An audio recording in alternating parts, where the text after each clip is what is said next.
Good afternoon. My name is Joseph Tucker Edmonds, and I am the Associate Director for the Center for the Study of Religion and American Culture. And I want to welcome you to the third episode of the fourth season of the Center's Religion and series. Religion and is a series of monthly conversations between leading academics and practitioners hosted by the Center to engage and enhance critically important conversations on the state of religion in America. The last episode was an important and timely discussion on religion and AI. I want to thank Rob Saylor, John Ivan Gill, Catherine Schmidt, and Crystal Clayville, who did an amazing job thinking about the relationship of AI to the way that we theorize, but also to the way that we teach and think, and the ways in which we are pushing forward the field of religion and American culture. If you didn't get a chance to catch it, please check it out on our YouTube channels. You can find it through a direct link on our webpage, and you will be able to find a series of not only syllabi and worksheets and articles, but also a number of opportunities to engage with this conversation with your students and with community members. One of the things that we want to do this year is to continue to build that capacity as we think about using this text, not only as a conversation for today, but as a way to continue to think across a number of different spaces and a number of different communities. So I want to just remind everyone that throughout today's session, we are asking folks to submit their questions through the Q&A feature that is used on Zoom. This will enable our hosts and our panelists to engage these questions as they facilitate this important conversation. So today, what is the conversation that we're having? We're having a conversation about religion and hip hop. We are thinking about the ways in which this particular popular cultural production is so important for not only thinking about the United States, but thinking about Black Americans, but really thinking about the particular moment that we are living in right now. We are celebrating the 50th anniversary of hip hop, and America, as well as the wider globe, has reflected upon hip hop's origins in Black expressive cultures, its unique contributions, and its evolving shape and reach. And so today we want to think and expand this. Like, how do we incorporate the theorizations and the ideas about hip hop into the study of American religion and American culture? What role does it have in helping us think about the broad diversity of African American and Black religious expressions? And how and what are some of the leading edges of the scholarship around hip hop, spirituality, and Black religion? And so we have gathered a powerhouse panel to have this discussion. And so I am so excited. And I know that many of you have joined us because you want to hear from these folks. So I just want to provide a quick introduction of the folks that have joined us this afternoon, and we want to dive right into the conversation. I first want to begin with Dr. Erica Galt, who is an associate professor of Africana Studies at Arizona, at the University of Arizona. She has a PhD in American Studies from the State University of New York at Buffalo.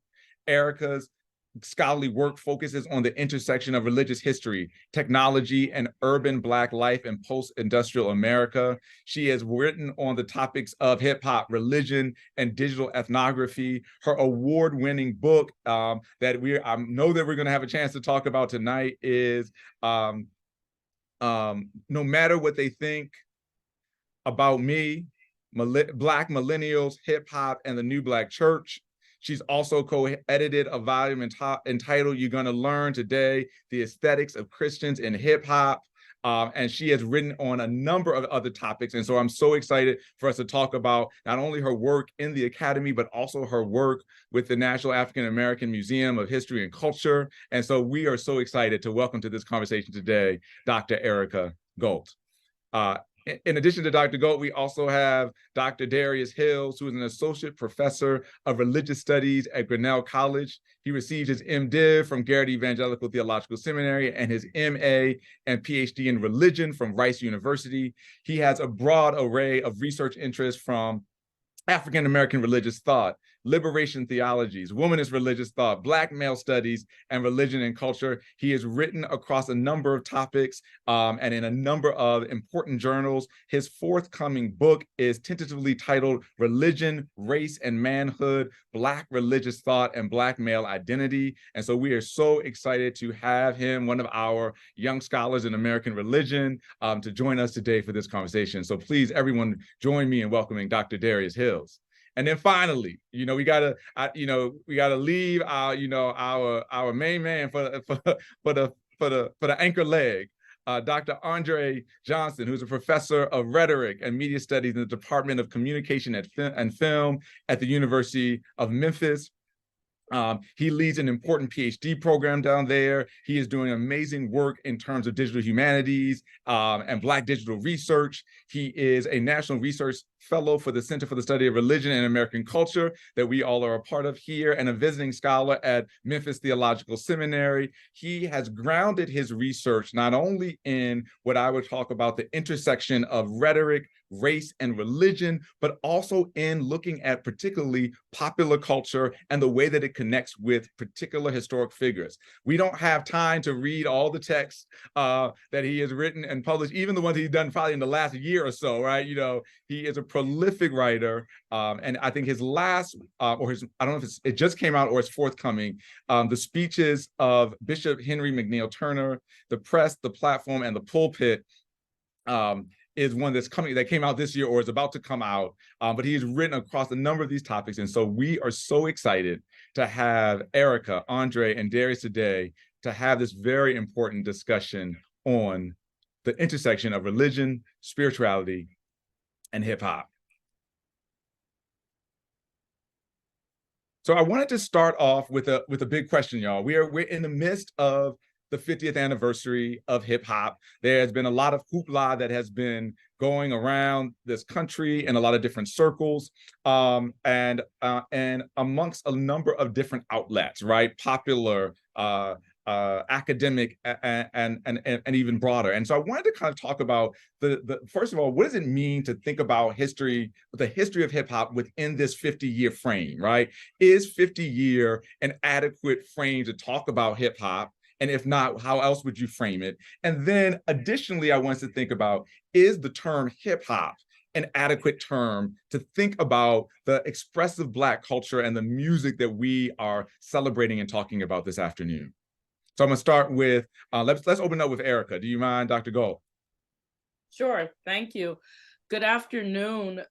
Thank you for the invitation to be here. It is always a pleasure to talk religion and hip hop with my illustrious colleagues here, Dr. Johnson and Dr. Hills. So I'm very excited about this. In thinking about this question, so there's all this trouble around definitions. When I saw this question, I was like, okay, so Joseph wants to get right to the problem. So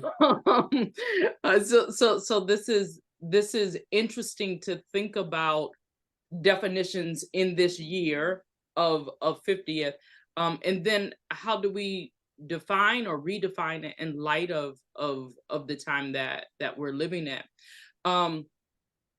This question, since I have been both an aficionado and a researcher of hip hop, continues to be one that we return to. What exactly is hip hop? What are its constitutive parts? That's the really wonderful thing, I think, also about reflecting on hip hop in this moment, that we kind of have to pause and consider the definitions, whether they work now and whether they have really ever worked. As a scholar of this thing, I would say the definitions abound too much to try to venture to add another one. In my book, I lean heavily on Trisha Rose's definition, where she talks about hip hop as locally inspired, an explosion of exuberance and political energy tethered to the idea of rehabilitating communities. As someone concerned with both religion and hip hop, I would add to that hip hop's transformative potential for communities, as well as individuals, as spiritual beings and as beings. To that last point, hip hop represents then, in the way that I have taken it up in my work centered around millennials mostly, it represents a general way of being in the world, oriented by economic and social realities of late 20th and early 21st century urban Black youth. And now I say this as an elder millennial. And so I am concerned with what has happened in the last 40 years or so, but that is a very unique context to think about as I attend to a swollen knee from an earlier injury, and hobble around. I'm one of the elders now. So when I think about hip hop, I am concerned with a certain kind of history of hip hop. And when we think about the scholarship itself, I think we have to be really honest in talking about that as the context from which much of our data and conversations around hip hop continues to emerge. And then there's this last question that I would raise, and one that I've been thinking about and doing this research, is this is the kind of hip hop that we talk about really the kind of hip hop that is going on now? And what kind of tools does it take to study these two different hip hops, and do we call it something totally different, or is it that two things can be true at once? Is it necessary to unhinge the last 50 years or so from hip hop to really look at it and to examine its history for what it really is, and then to talk about the next in hip hop as something totally different? And so I'm really excited both about this conversation and about this moment of being at 50, because it really begs the question of, are we talking about something else when we talk about hip hop's history as opposed to hip hop now? And I'll stop there. Thank you. Andre, you want to jump in? Dr. Johnson. Uh-oh. You're muted. Okay. All right, now unmute myself here. Well, first of all, Joseph, thank you for the invitation. Thank you for putting this illustrious panel together. And even with me on it, y'all, it's going to be a good panel. So hang on in there. Hang on in. All right. Can I start off by just making a brief statement about, I know for some of us, we are in mourning right now in the religious studies community with the death of Reverend Dr. Gabe Byron, and a good friend, as you know, to all of us and to the community at large. And I just want to lift up her name and lift up her legacy, and just to say, rest in power, and you will not be forgotten. I just want to say that. I want to share just a quick story, and I get to the question because I think Dr. Galt has already answered the question, and I'm just going to echo pretty much as what she said. But this actually comes at a good time, Brother Joseph, and I put this actually on the social media platform formerly known as Twitter, that when I received your email, I had just left AAR, being on a panel discussing Dr. Galt's book, Networking Black Christians. And in my remarks about talking about the book and her excellent scholarship, I had made mention about Hip Hop 50 and how Hip Hop 50 did, well, at least I didn't see it. And I still haven't seen it. And I checked again before I got on today, that all of the list and all of the celebrations and all of the things that were going on celebrating Hip Hop 50, I didn't see anything about hip hop and religion. And so I made that comment in my presentation at AAR, And, you know, as now the incoming, well, now not incoming anymore, but new president of the Religious Communication Association, I made some declarative statements about trying to, you know, put together some type of special issue in a journal or book project or something like that. But I said that. And then when I got home, I opened my email and here's your invitation. Hey, we want to talk about hip hop and religion. So it's almost like Spirit was just floating around saying, okay, here's your opportunity. So go ahead and talk about this. So I am so honored and privileged to be here and so glad that you reached out. But basically, I mean, what Dr. Galt said earlier about hip hop, I think that is a good definition, a good launching pad, because as you know, with any good scholarship, we always are going to wrestle with, push, strengthen, enlarge, you know, any type of definition. And we do need to have definitions to just get us started, but we never stay right there. And the good thing about hip hop is hip hop doesn't stay right there. Hip hop by its very nature is malleable, it's changeable, it's discerning, it is contextual. It is the stuff that we actually try, I think, to teach our students to, when they're researching, and be ready to be open, be ready to be moved. And since we are talking about hip hop and religion, I think we could talk about hip hop and spirit, and the spirit of hip hop and how it has shaped, reshaped, and reshaped again culture, dynamics. And if we look at hip hop from the elements, and, you know, started off maybe with 4, maybe 5, and now we're up to 9 or 10, depending on who you're reading. All of that helps shape all of the entrepreneurialism, the street fashion, the dancing, all the art.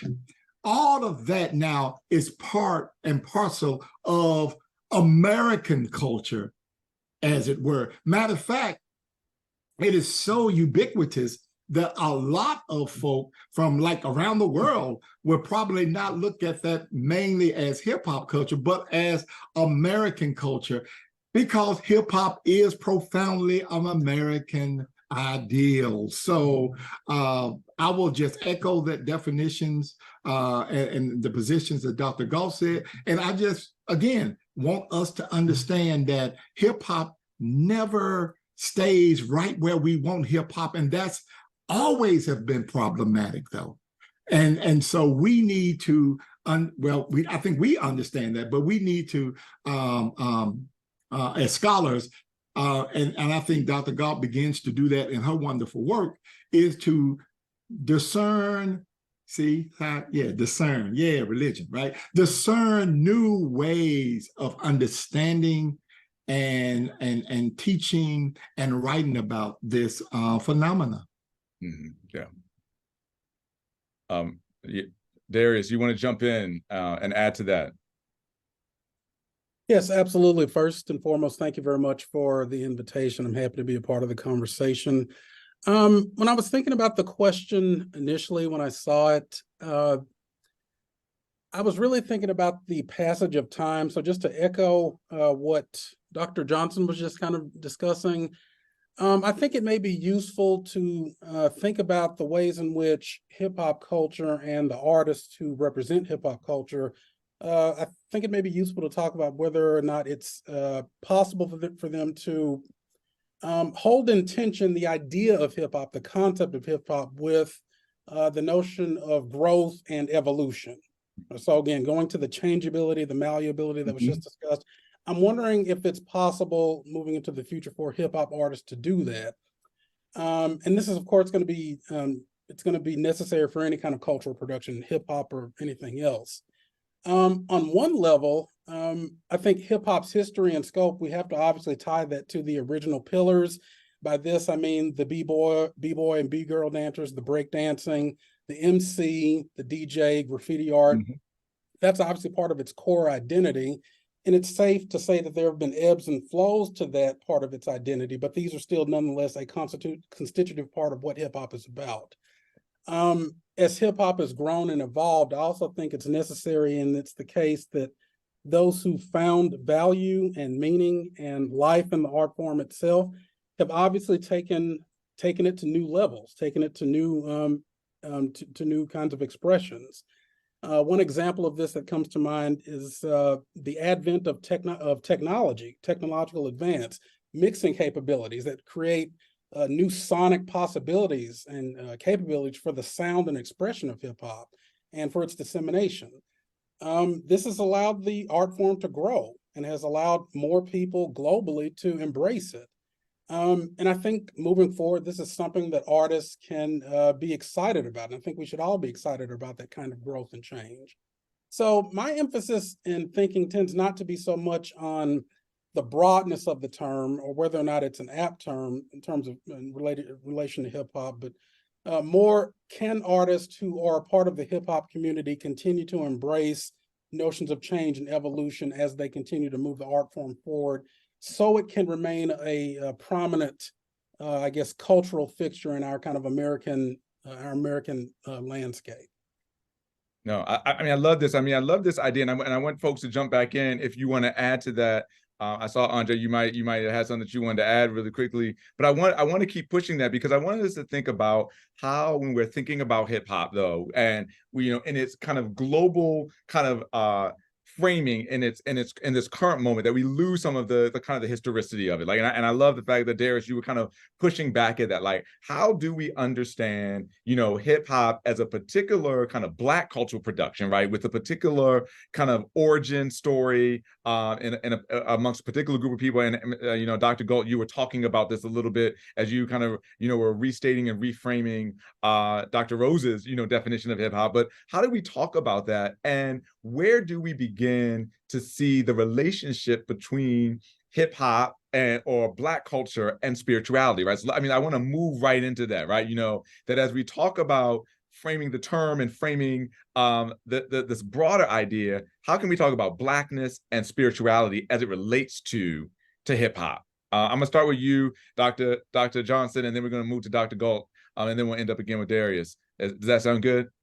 Okay. Well, I'm going back to doing the history of hip hop, going back to the origins. What if I will submit for discussion that there was never a separation between the sacred and the secular to begin with? How about that one? How about, like, at the beginning, that there was this understanding of spirit, of movement, something outside of oneself, this whole understanding and notion of discovering something that had not been used before. And if that begins our understanding of religion and faith and all of that, then we can really begin to really have a conversation. It's only when we think about religion in an orthodox way, in an institution, under the understanding and rules and guidelines of some religious text, that we began to say, oh, okay, then hip hop never started. Hip hop was over here, and then, but that has never been an African American understanding of religion and faith, and so it really baffled me. And I'm glad this question came up, because it really baffled me when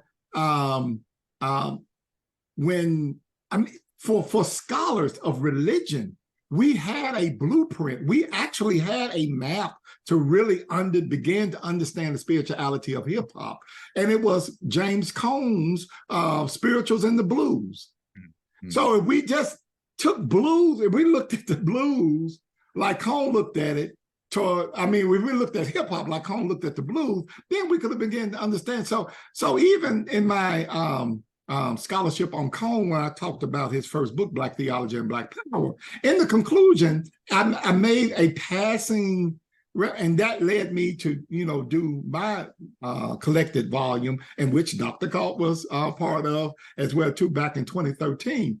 But I made a passing, just a cursory remark, just like, hey, if Black theologians who study Black theology or Black theologians would have been attentive to hip hop in the 80s, and just follow this kind of blueprint that Cone did, then maybe we would have had a long time ago understood the spiritual significance of hip hop. And we could have began to unpack and how hip hop speaks to a certain group of first generation hip hopper like myself, and how that led me to go deeper in my own spiritual walk. So it wasn't the hymns, so to speak, but it was the rhymes and raps of hip hop that made me begin to start thinking about something much bigger than myself. So if we would have began to do that, I don't even think that this would have been an issue. And I think we wouldn't not have missed, like I mentioned earlier today, that when Hip Hop 50 come around, we would have immediately thought about religion, and that would have been a nice list of books and book chapters and journal articles, which there are a plethora of, if you really want to get out there and begin to understand how this thing works. But yeah, let's just talk about it being there at the beginning, that a whole lot of praying was going on, a whole lot, even though they wanted to do their thing and do businesses and all of that, they really had some idea of what spirit meant, at least to them at that particular time. But we can start there, then we can move forward and we can begin to understand that this is really a much bigger platform than we a lot of times give credit to. Yeah, I love that. I'm gonna go, Dr. Gold, if you want to jump right in, because I love this kind of this timeline that we're creating. Because we could also, Dr. Johnson, we could go all the way back. We could look at somebody like, Du Bois as being this blueprint, right? Talking about Black particularity in politics through the lens of the spiritual, right? Becomes the blueprint that somebody then like Cone uses, and then but I love that idea. Exactly what he did, right? Yeah. Dr. Gold, come on. Yeah. Criticizing it though, but go ahead. I'm sorry.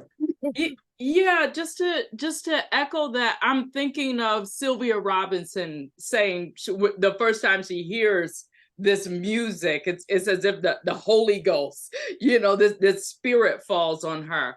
I think of Trisha Rose talking about post-literacies, how learning happens, how do you know something? And that being this continuous engagement with the spirit, a potential site for engagement with the spirit, in much the same ways that you read enslaved narratives when they finally read the text, as the scales falling off one's eyes that Douglas talks about, and several other enslaved folks. So there's all of these kinds of engagements with the spirit that continue when you look at hip hoppers. What I should mention, and I think is kind of the subtext of what we're saying, is thinking about hip hop as this African diasporic phenomena.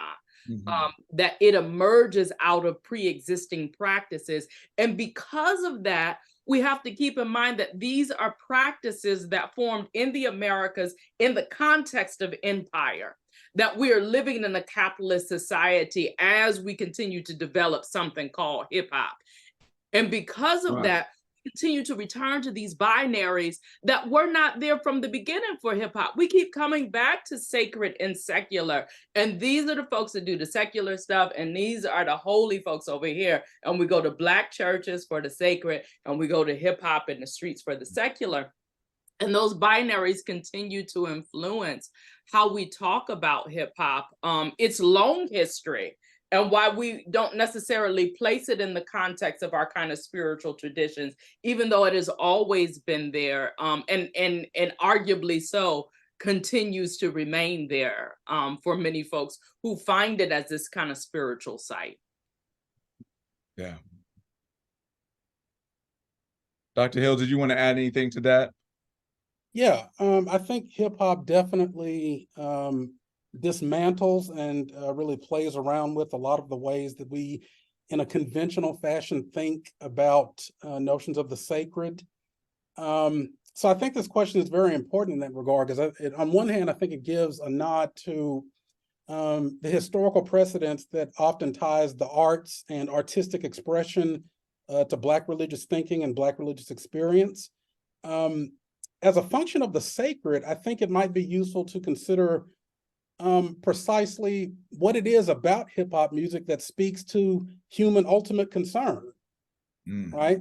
At its best, and I put emphasis on that qualifier, at its best, I think hip hop is on par with the sacred to the degree that it inaugurates moments of artistic meaning, purpose, and identity construction in which individuals and in which communities are allowed or are given space to reimagine a sense of their place and space beyond the restrictions and enframelments of a society that imposes them in another position, right? And on this point, I kind of have to give a shout out to Stephen Finley from LSU and his new book, In and Out of This World, which examines Black religion, the Nation of Islam, and extraterrestrials. Very interesting book. But if it's true, as Stephen Finley claims in that book, that anti-Black racism, for example, has rendered Black bodies in place, that is, in a particular restricted enframelment or on a limited terrain, I think that the meaning making found in hip hop culture and hip hop expression has served a very powerful means of reshifting the scope of Black and Brown humanity and reshifting the scope of Black and Brown place and space. And to the degree that hip hop is able to do this, I do think it's fair to say that hip hop can be constituted as kind of a sacred practice for meaning making for beleaguered oppressed communities.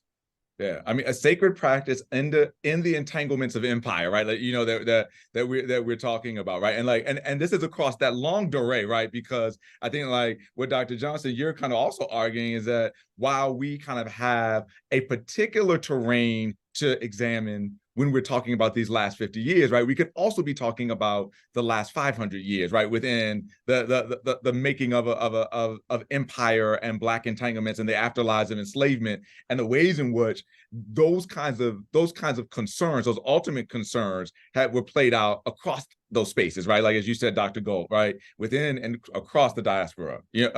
I want to jump a little bit and, you know, just to continue this conversation, because one of the things that we see showing up, and I sent this to you all as a question, I want y'all to unpack this for me. And you all know that I study new religious movements, so I'm interested in this from some degree from my work. But you know, Darius, you were just talking about this, about the Nation of Islam, about the 5%ers, about the Hebrew Israelites, that while hip hop itself could be constituted as a sacred space, it also inaugurates the possibilities of other sacralities, right? At the same time, right? It opens up venues for other types of belonging. And I want us to just talk a little bit about what that has done in the 20th century for particular communities to have other sacred sites be made available or opened by this particular discourse that we're talking about as hip hop, right? That they're talking about the nation, they're talking about, you know, the Hebrew Israelites, they're talking about the 5%ers, right? And I don't know who wants to jump in and start us off there. Like this idea that hip hop opens up, you know, new ways of belonging that function outside of, you know, Dr. Galt, the Black church. I saw Andre was unmuted. Did I? Oh, but go ahead. No. Yeah.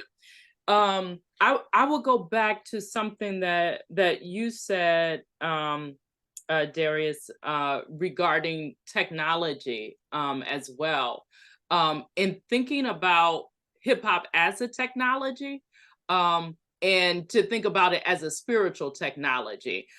This technique that is used, that is employed by many of the folks that I take up in my book, to do something different with Black religion, looking at the Black church space and saying, oh, I know what the Spirit tells me is different from what I see here, and using the digital space to create something totally new out of their kind of hip hop sensibilities. So you have this one context in which hip hop is spiritual, but then you have this other where hip hop is the technology that allows me to be my true spiritual self. And so you could really, you're talking about a kind of religious reality that continues to shift. Like you could move to a number of places. The translocative map continues to shift as you need it to, but hip hop becomes this kind of space that one is employing to do different things at different times as one needs it. And so for many religious folks, Nation of Islam, 5%ers, hip hop rappers, Christian rappers, those are the ways, the rich and very creative ways that I've seen that have been very useful in utilizing hip hop. Even though hip hop, you're kind of wearing hip hop. You take it, you put it on and take it off as needed, as much as it is the space that allows your own self-expression.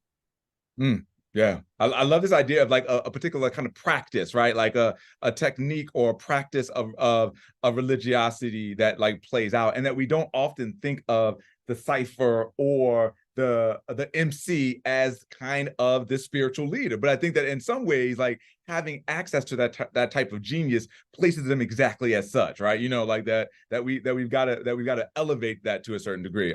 Darius, I want to jump back to you because I mean you were talking a little bit about the nation, and we already have questions coming in for folks. And so one of the things that some of the questions are talking about too, from folks who have joined us this afternoon, is that they're talking about the ways in which you know, we're talking about it from a particularly like kind of Christian bias or from a Christian direction. What about this long history of like hip hop around Black Muslim identity, hip hop as a kind of a Black humanist project, hip hop, you know, that like, you know, how else might we frame it in relationship to these alternative religious traditions, but also those traditions that are outside of Christianity? Can you talk a little bit about that, Darius, and then we'll come back to Andre.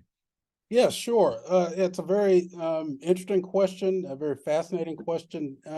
Similar to the points that have already been made, I first start off by saying hip hop has always provided a voice. In my view, it's always provided a voice for the voiceless, a voice for people who have been kind of left on the undersides of the American experience, the Western experience.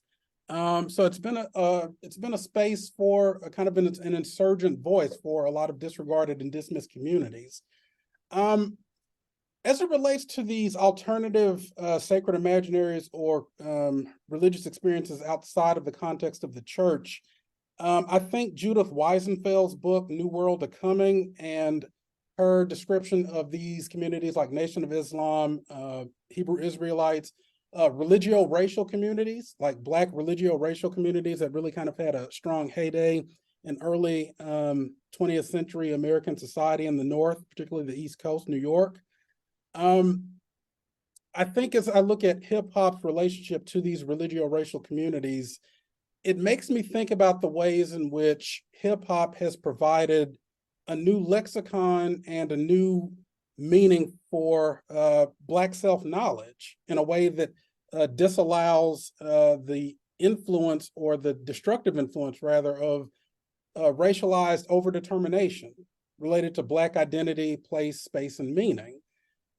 Hip hop, I think, complements some of the objectives of the religio-racial groups that Weisenfeld talks about. The argument that Weisenfeld makes is that these alternative religiosities allowed Blacks not just an opportunity to see the marketplace of religious ideas outside of Christianity, it gave them a way to restructure and rearticulate Blackness and Black personhood and Black humanity and Black liberation on other terms, not inframed by or limited to the American experience, right?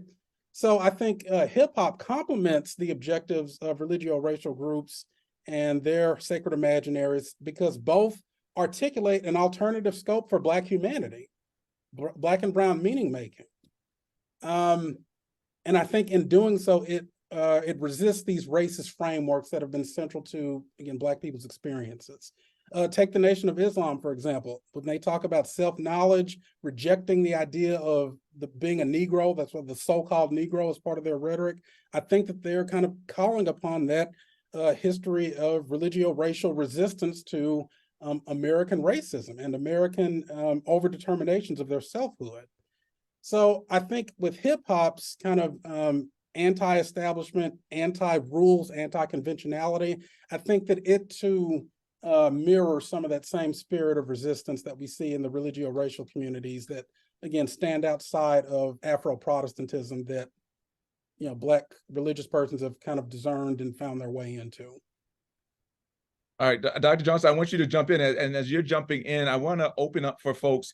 Please drop your questions into the chat if you have some, because we want to continue this conversation, because I want to continue to hear with this question around like these alternative religion spaces, but I also want to go like, who else uses or utilizes or deploys hip hop, right? Because we've been talking about hip hop within the frame, and I framed this for you all, but within this frame of Black American, Black diasporic liberation. But other folks have also, latched onto and have begun to think about hip hop as an imaginary to tell their story as well, right? And so I want to get to that as well. But talk about these other religions or the ways in which we can use hip hop to think of a religious identity outside of Christendom. Well, this actually gives me an opportunity to kind of pub the book that's coming out in spring of 24 to summer of 2020. It's chapter 4 is the religion chapter in BLM, and basically what we see on the ground is all of that what Darius as well as you, Joseph, have talked about, and what Erica has researched about. What's happening right before our eyes is this new understanding, and I use your term new very loosely, but this understanding of religion that has not been part and parcel of the lexicon, if you will, of Black church or Black religion, that seeing up close and personal Black death has began to make folk reimagine what a spirituality will look like in a world where there is death all around me. That right there, that's your whole dissertation right there. This whole theology, this whole mess. And so I can read about it. I can hear it from the elders. My mama and daddy and granddad and grandmama can talk about it. But now I am part of it. I am living it. That now we begin to see, and now this movement BLM has given me a voice and given me. But I don't go out there by myself. I'm going with my faith. Now my faith though has to change, because sometimes your faith tells you that you shouldn't be doing this, that this is out of order, that, but you feel compelled, you feel this move, you feel like I can't rest until I participate. And all of a sudden you find yourself out there, but now you got to reorganize and rethink and reshape what your theological outlook is. And that's what's happening on the ground. And guess what? A whole lot of people bring their hip hop sensibilities with them. They are, so you don't have the civil rights songs of the 60s. You got big banging tracks. You got F the Police. You got other stuff that's going on out there that people are responding to.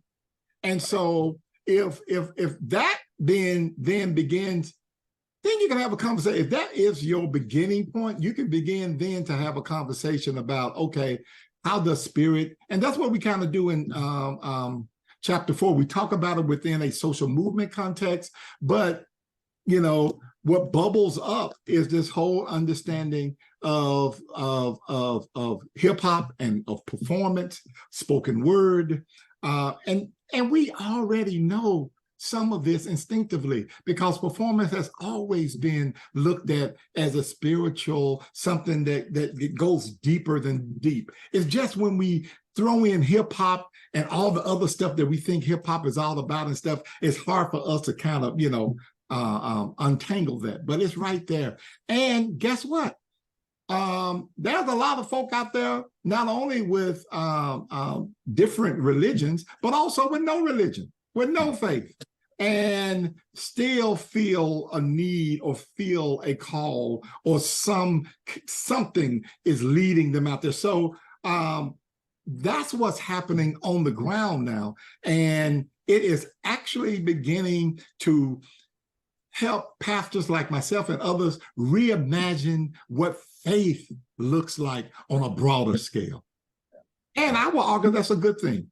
I do, yeah. I mean, I think, I mean, and there's a question in the chat right now, but I wanted to get at another thing that I'm often very interested in too, right? You know, I think that we think about hip hop as introducing us to these different spiritualities or more expansive spiritualities. I remember as a young kid growing up in Baltimore, listening to, you know, De La Soul or Mos Def or the Fugees. I mean, it also introduced Black folks to a much broader concept of the diaspora, right? You know, because for certain parts up and down the East Coast, you know, as you went into the American South, a knowledge of the Black Caribbean or a knowledge of the kind of the religiosities and the spiritualities that emerged from that Black Caribbean were not necessarily easily available to everybody, right? So something that hip hop translated and brought to folks was a knowledge of these other worlds, these other types of belonging that Black folks inhabited, right? That, you know, were able to be propagated and deployed and really produced in a way that they could be accessible to a broad group.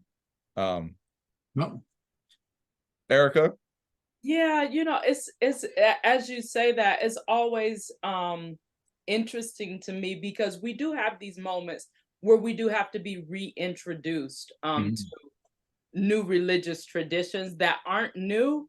And the reintroduction is really quite complex and interesting to me, because so much of the knowledge of self kind of conversation was reintroducing African religions, earlier African religious principles, or even Islam. I'm thinking most particularly about your question, Leslie, as it relates to Muslims, because it's kind of like this hidden conversation, like Islam has been here for so long and been a part of our Black religious traditions, but it is through hip hop, so much so that it's so influential that by the time you start talking about the real emergence of Christian hip hop as a serious art form, it has been directly influenced. Like you think about cross movement, for instance,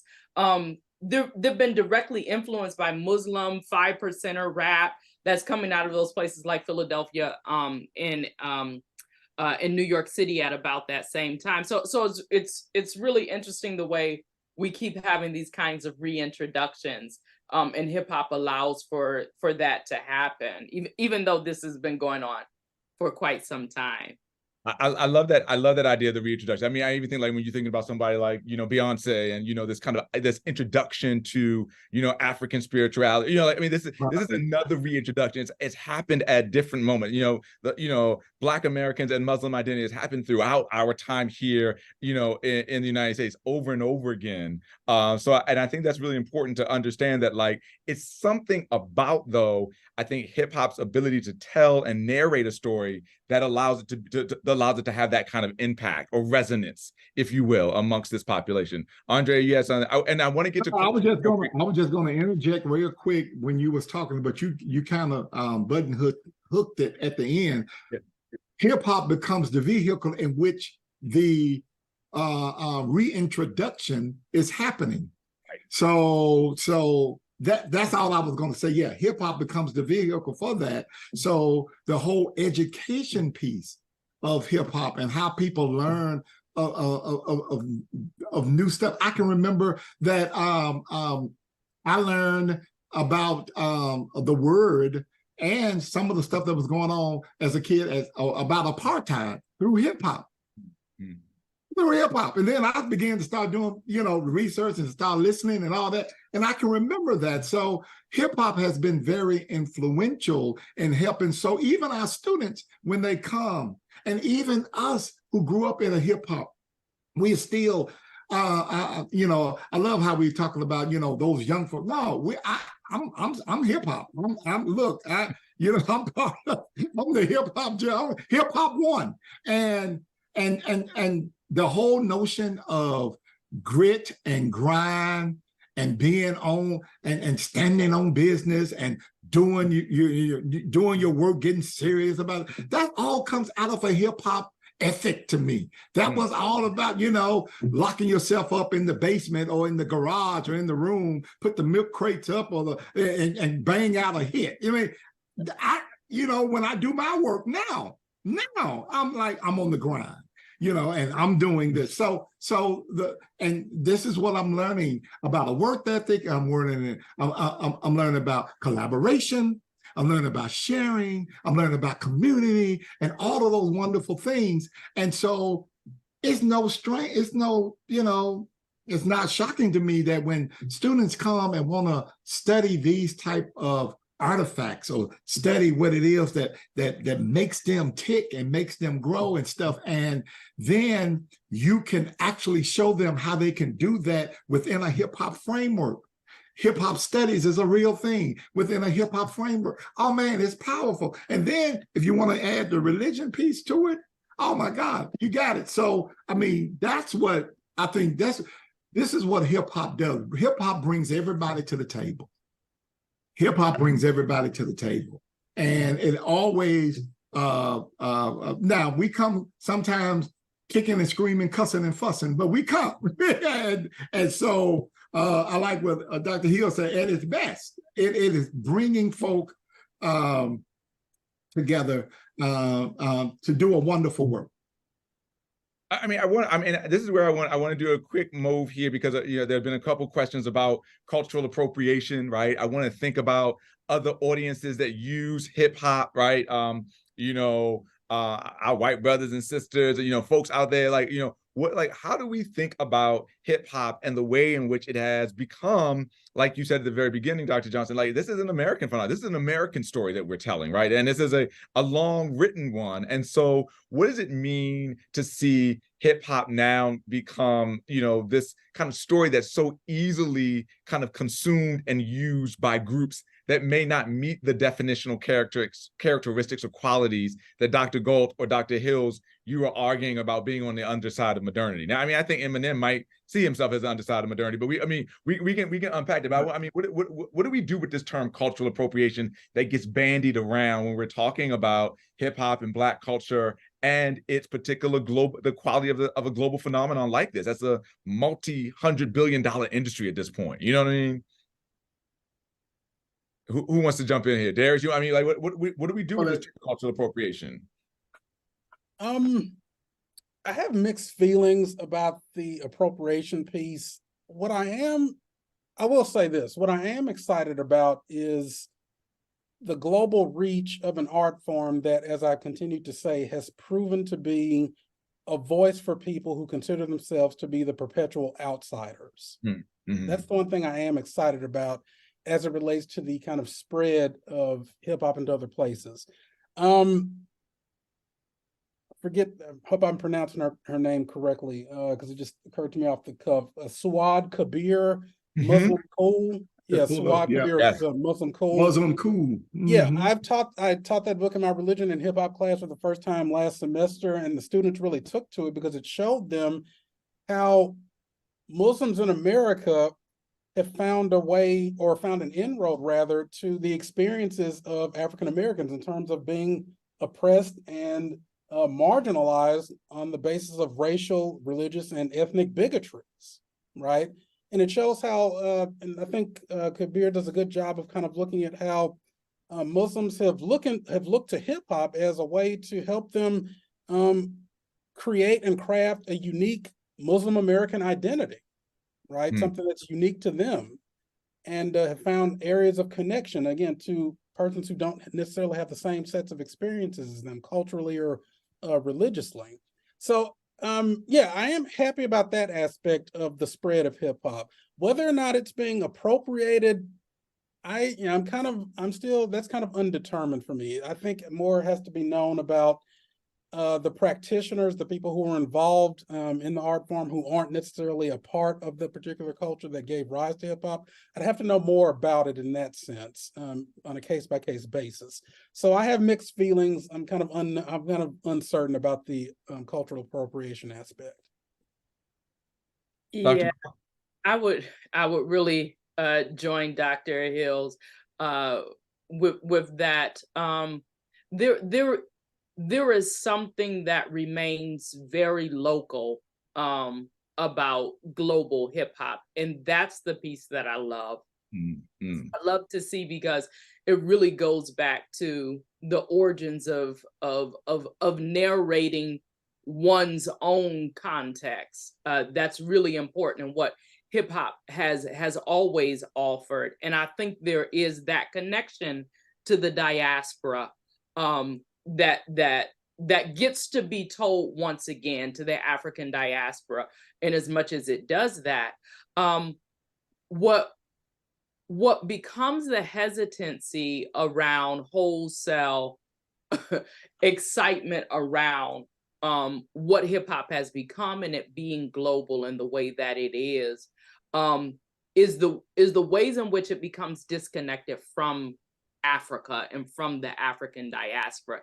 It rarely points back to its histories, but we could say that about so much of Western culture, how it takes and does not cite very well, particularly when it comes to our stuff. And so I am often thinking about both the necessity of cultural appropriation, that it tells an important story for groups that need their stories told. It becomes that vehicle that you mentioned earlier. But there's so much about the origins of that story from which it is disconnected. And that piece is really quite sad to me, because this is living history. We still exist, yeah. I mean, this is the idea that, there's a pervasive anti-Blackness, like in modernity, that like persists, right? And even when we're talking about ostensibly or really theoretically or historically substantiated Black phenomenon, we can often be anti-Black simultaneously. And that becomes a problem over and over again, right? And so, we have a commenter here who was talking about how hip hop is banned in China by some of the top government officials, and because of the ways in which hip hop is seen as a countercultural practice. But we know that something can be countercultural, but it can still operate and use the lens and the language of anti-Blackness at the same time, right? Because anti-Blackness still does certain kinds of work for certain kinds of people. We got 1 minute left, folks, right? I know this hour went by fast. This has been a fantastic. I wanted to talk about Freaknik, and I wanted to talk. I mean, there's so many. I wanted to talk like y'all. Part two. We got so much to talk about. But is there anything? Look at the time. Whoa, Lord, the time is gone. Boy, I gotta go now. I wanted to kind of end up. Is there any music out there that you're listening to? Is there any book, any memoir that you would just have our audience? There's some students on here. There are folks that you would just suggest that they read or pick up over the next couple of weeks in between semesters during the holiday seasons from a lot of folks. What should people be looking at as we're thinking about this relationship between hip hop and religion? I'm gonna start with Dr. Johnson, go to Darius, and then end with Dr. Galt. All right. Well, I might be a bad person to ask that because I'm still listening to some 80s and 90s old school hip hop mixing. I'm all about the DJ, baby. Listen, don't stop the rock. And I mean, oh my God, you put some of that stuff on. So that's what I'm driving in the car. That's what I'm just the technique and the moves that DJs made and all of that, and being bootleg DJ myself growing up, I just really love all of that. But as far as reading, that actually I was going to wait until we get off, but I wonder if the center would commission us maybe to put together a list of hip hop and religion sources, starting with books and a playlist. If you would commission me, exactly. I will do that. I've been looking for a site let's do that. I mean, let's do that. I mean, a We book, could we put need a that up. playlist. We need all of that. Yeah, You know? I mean, you know, so all right. All right, Darius, Dr. Hills, what do you think? Yeah, discography wise, definitely Kendrick Lamar's To Pimp a Butterfly and Good Kid, Mad City. I think in the case of Good Kid, Mad City in particular, the religious and theological references are particularly strong. Yeah, I would say definitely those two. Yeah, definitely those two particular albums. Yeah. Yeah. And Dr. Go, you close us out. Yeah, Sued Kabir is one. Muslim Cool I love.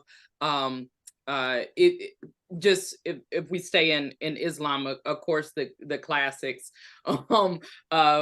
Felicia Miyakiwa, I'm pronouncing the name, forgive me, incorrectly, on 5%ers. Got me through my dissertation 2005.